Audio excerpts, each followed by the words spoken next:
As fans and media question Kyle Busch's commitment to Richard Childress Racing, his crew chief jumps in to defend him, and Justin Haley sort of quashes those recent silly season rumors.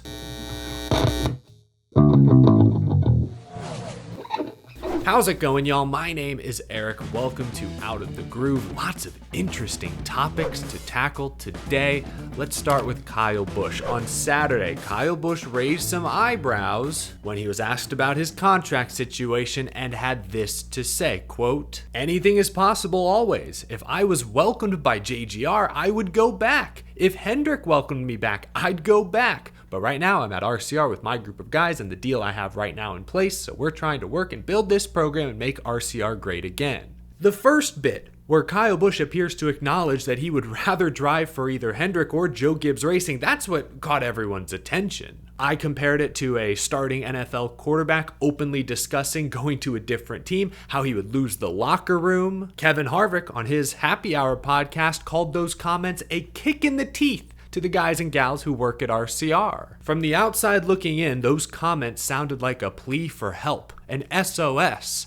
Kyle Busch's current crew chief, Randall Burnett, was on SiriusXM NASCAR radio today talking to Danielle Trotta and defended his driver Kyle Busch, raved about him, and discussed how committed he's been this season. Randall Burnett said, quote, "I feel like he's a big part of this and a big part of the future of RCR. We spend a lot of time together. We talk about a lot of things. He's very involved with the team and with the guys here at the shop. He rode back to the airport with us after our struggles at Iowa, and we all talked about it on the way back to the airport the other night about how we're going to do better. So he's very involved in it, and we take a lot away from what he says. He's obviously one of the best for a reason, and we take a lot of that and put it into use, obviously. I think we're going to be in good shape with him for the next couple of years here at RCR and go forward from there." Now, Kyle Busch is expected to stay with Richard Childress Racing at least through next year. Next year would be the final year of his current contract. But Randall Burnett even kind of admits it there at the end of that quote. After next year, who knows what the path forward will look like exactly. If RCR is still a fringe playoff team just hoping to snag a victory here or there, then there's no doubt in my mind that Kyle Busch will explore all of his options. Will he have many other options?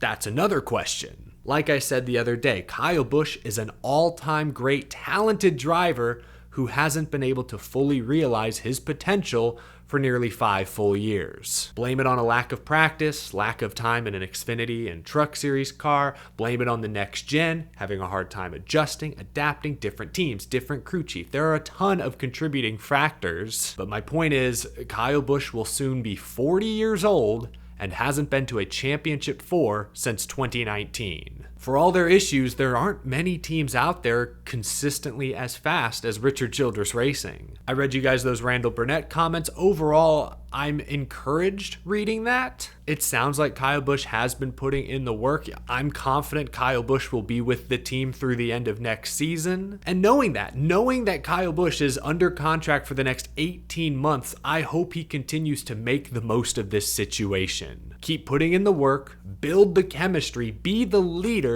Richard Childress Racing hired you to be. I don't want to see Kyle Busch send any more, veiled, cryptic messages through the media suggesting he's unhappy where he's at. He needs some team to swoop in and save the day. 5 years ago, Kyle Busch could have gotten away with that. Teams may have lined up to try and buy him out of his RCR deal, but nowadays, Kyle Busch does not have that kind of leverage. Right now, Kyle Busch is in a car that can win. Go make it happen. That should be his goal for the next 18 months. What's your reaction to those comments from Kyle Busch's crew chief, Randall Burnett? Let me know down in the comment section below. The second story I want to react to here today is sort of a follow-up to something we discussed in yesterday's episode. Rumors have swirled the past few days and were made public this week on the podcast Door Bumper Clear that Justin Haley may have multiple options for next season. The Wood Brothers number 21 seat has been rumored to be at the top of that list. Now, yesterday, Justin Haley spoke to reporters and took the time to rave about his current team, Rick Ware Racing, saying he's committed to the number 51 group as long as they'll have him. Haley said, quote, "We're fully committed. I think we're running too good right now to, really veer too far off the path of anything. Without Rick, I wouldn't even be in the Cup Series right now. whatever Rick wants my future to be, if he wants me to stay for 5 to 10 years, I'll stay for 5 to 10 years, just because he gave me the opportunity when no one else would. Justin Haley reportedly signed a multi-year deal with Rick Ware Racing last year, but we know how this works. Teams have options. They can decide whether they want to bring Justin Haley back or not. It would seem crazy at first glance that Rick Ware Racing might even consider not bringing Justin Haley back, considering he's got them multiple top 10 finishes this year. But who knows? Could someone else come along who offers a very impressive sponsorship package? Will another team who's very high on Justin Haley try to buy out that final year of Haley's Rick Ware contract? Justin Haley's stock has improved dramatically this season. I'm sure Rick Ware Racing wants to keep him, but what if someone out there makes them an offer they can't refuse? This is still a small team after all, and money is what keeps this entire industry rolling. Justin Haley's statement was very interesting though. He was very clear. Whatever Rick Ware wants for him, Justin's on board with. Is there a scenario where Rick Ware Racing would be comfortable letting Justin Haley go? I don't know. I really don't know. Again, it would probably all come down to money. It sure doesn't sound like Justin Haley is actively looking for a new ride, but I'd still say there's a chance, albeit a slim chance, that Haley is in a completely different situation this time next year. I really like Justin Haley's comments, though. I love the loyalty. I respect the commitment. If Justin Haley ends up staying with Rick Ware Racing long term and they continue to build and get better and better, I love that. That's a story I can root for. But I guess if I was in Justin Haley's shoes, and I have no idea how much decision-making power he truly has at this point, but if I was him, I'd be a little cautious, just because I know in this sport, true loyalty, true commitment can be hard to find. It's pretty rare. Ultimately, this sport, like I said earlier, is ruled by the almighty dollar. Situations can change. Sponsorship can change. Money can become tight. Suddenly, Kyle Busch is out at Joe Gibbs Racing after 15 years together. Tyler Reddick is signing a deal with 23XI despite still being under contract with RCR for another year and a half. Like, you know what I mean? There aren't many great opportunities in the NASCAR Cup Series. And if Justin Haley truly has the opportunity to go to the Wood Brothers, who I know don't look great right now, but have looked great in the past and have an alliance with Team Penske, if Haley has the option to go to a 23XI seat or RFK, as have been rumored recently, I'd hate to see him pass up those deals because those kinds of opportunities just don't come up very often. And I think Justin Haley, who's going to continue to get better, could go there and win right now in any one of those seats. I completely respect the loyalty, the commitment to Rick Ware Racing, and I like what Rick Ware Racing has done in recent years. Say what you will, they have slowly but surely gotten better, more and more competitive. I just don't know if this team's ever going to get to the level that 23XI is or RFK is right now. They may be on the same campus as RFK, but the resources are still dramatically different. So that's all I'm saying. If I was Justin Haley, I'd be cautious. I respect the commitment, the loyalty, but a lot of that stuff is pretty rare in this sport for a reason. There are so many moving parts. Money is oh so tight, oh so important. I'd be worried if Justin Haley passed up on a truly great opportunity because you just never know if another one's going to come up. That's all, I guess. I'll move on because I don't really know what I'm talking about here. This is purely speculation based on a rumor, but I did enjoy hearing Justin Haley talk about that commitment, that loyalty. Like I said, it's kind of rare these days. If it becomes more common, it's fun. Fans can root for that. So good luck to Justin Haley, no matter what he ends up driving next season. Now, before we go, a new episode of my podcast Power Hour that I co-host with driver Brennan Poole comes out tomorrow. We'll be joined by Josh Williams, best hair in the Xfinity series. Can't wait to share that episode with y'all. In this episode, Brennan and I discuss some of these difficult decisions that drivers like a Justin Haley perhaps have to make this time of year. When looking for their next opportunity, how do they weigh things like performance, compensation, which series are they willing to drive in? What factors do drivers consider when testing the waters of free agency? I thought we had a pretty interesting conversation. Again, the full episode will be up tomorrow right here on YouTube as well as everywhere you get your podcasts. But in the meantime, I want to share just a short teaser with you from the latest episode of Power Hour. There was a quote from Denny Hamlin on his podcast this week that jumped out at me. He was sort of asked, is it better to run 25th on Sundays in a Cup car or contend for wins on Fridays and Saturdays in trucks and Xfinity cars. And he said it's always better to contend for the wins. That's how you get noticed if you're looking to build your career, get that great opportunity one day. It's better to be up front, getting that TV time, showing your potential, getting trophies. What's your reaction to Hamlin's comments? Do you kind of agree, or are there other factors that come into play when trying to decide what's the best route for you as a driver?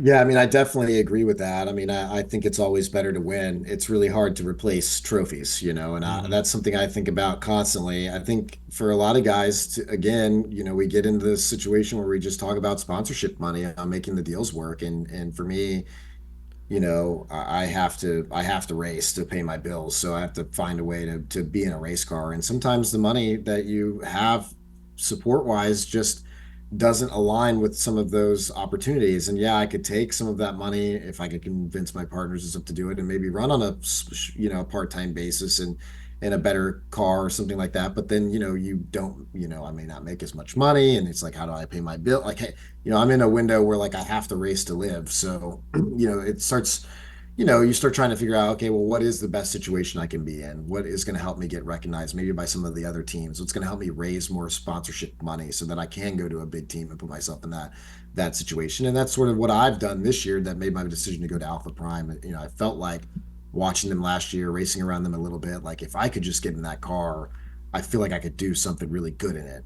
And I feel like we've had a great start to the year, and I think it has helped me. It has helped some of the other teams, owners, and stuff see what I've been able to do compared to where we've been this year from last year. So I think that's been a good move for me. But ultimately, yes, winning races is always better than like running around 25th in Cup. Cup is great. It's wonderful. I love being a part of it. I love driving for Rick last year and trying to be a part of that program grow. And like you see the great things they're doing this year, like their Yeah. cars have been really fast and multiple top 20 finishes, a couple top 10 finishes. Like they're doing really, really good. And like I would like nothing more than to be a part of that program as well, right? But um, I think, to Denny's point, you win races, everybody knows, and that Yeah. puts you in a different group of conversations. You still have to have some sponsorship money, but it puts you in a different sort of category. So always important to go for the wins, and that's what I want to do too, right? Like I want to Hmm. get in a situation where I can win Xfinity races on a regular basis, and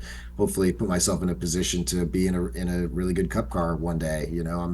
I'm getting older, but it seems to be the trend. They're wanting older, more experienced guys. So Time to hopefully I shine. can put myself in those conversations, right? So, Yeah. but it's hard to pass up. You get, what do you consider a 25th place Cup car? I mean, there's a lot of them. That's Like, true. yeah, the There's Cup yeah. field is so tight that Yeah. like really any of them can run good at any moment. Like, Yeah. yeah, they might be a car that runs 25th more regularly, but they still contend for wins sometimes. So, like, is there really a bad Cup car to get into at this point? Not really. I Yeah. mean, maybe there might be Obviously, a couple, but obviously, a Hendrick car is going to be better than a Colleague car right now. But like, yeah, but like you're saying, from like 15th on back. I mean, like I didn't mean to be critical of Rick Ware Racing a moment ago or imply that I was, because I mean, this year Rick Ware Racing with Justin Haley, in their last 5 races, they have a ninth, and a 13th. So yeah, I even Rick Ware Racing, who for years everyone was like, oh, Rick Ware, no, they're legit. You get the right guy behind the know. wheel, you hit on something, like even you can contend, that they are even contending now. So Correct. what's interesting, and on that note, like from my perspective, watching from afar, I would have 100% agreed with Denny Hamlin a year ago and said like, oh yeah, you want to go where you can win. Running 25th, 30th in Cup doesn't do anything for your career, or getting in one of those supposed cars doesn't do anything. Like you looked at what John Hunter Nemechek did. He was at the time front row. Motorsports wasn't super great. He was running 25th to 30th. He chose to go join Toyota. He won in trucks. He won in Xfinity. I know he's struggling this year in Cup, but at least he's with a key Toyota partner. You have a feeling that could build into something great. I feel like in some ways that rejuvenated his career. But speaking of Justin Haley, and I don't know if all the rumors are correct, he says he's loyal to Rick Ware, but it sounds like Justin Haley in a 25th place car this year has turned heads and potentially could go race for a different team if he wanted to. I think he feels confident they're building something really good at Rick Ware. He may not want to leave at this point, but like, my point is, Justin Haley got in a 25th place car and has turned heads this year. People are tweeting about him. Yeah. People are noticing him. People are talking about him. So I think both routes, if you will, can be valid. But if I'm a race car driver, you want to collect trophies. Exactly. Yeah, it's really hard to replace trophies, and that like I just want to win. That's what I've won a lot of races in my career to this point, and I've just unfortunately not been in the right situation in the top three, series of our sport. But so I'm fighting for that opportunity, and I feel like I can. I've been so close a couple of times now, and I just we all just want to win. We're all racers at heart, and that's the only thing that matters to us. So it would be really difficult to pass up on like a really good opportunity in one of the top Xfinity cars. Sure, yeah.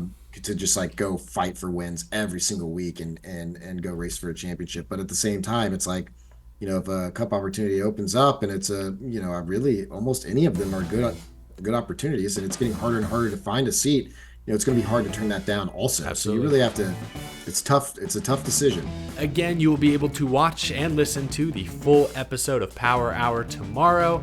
Thank you all so much for watching this video. Leave a like if you enjoyed, subscribe for more NASCAR content and commentary every single day, and a big thank you to my Patreon supporters. Hope you have a wonderful rest of your Wednesday. I will catch you again real soon. Take care, y'all.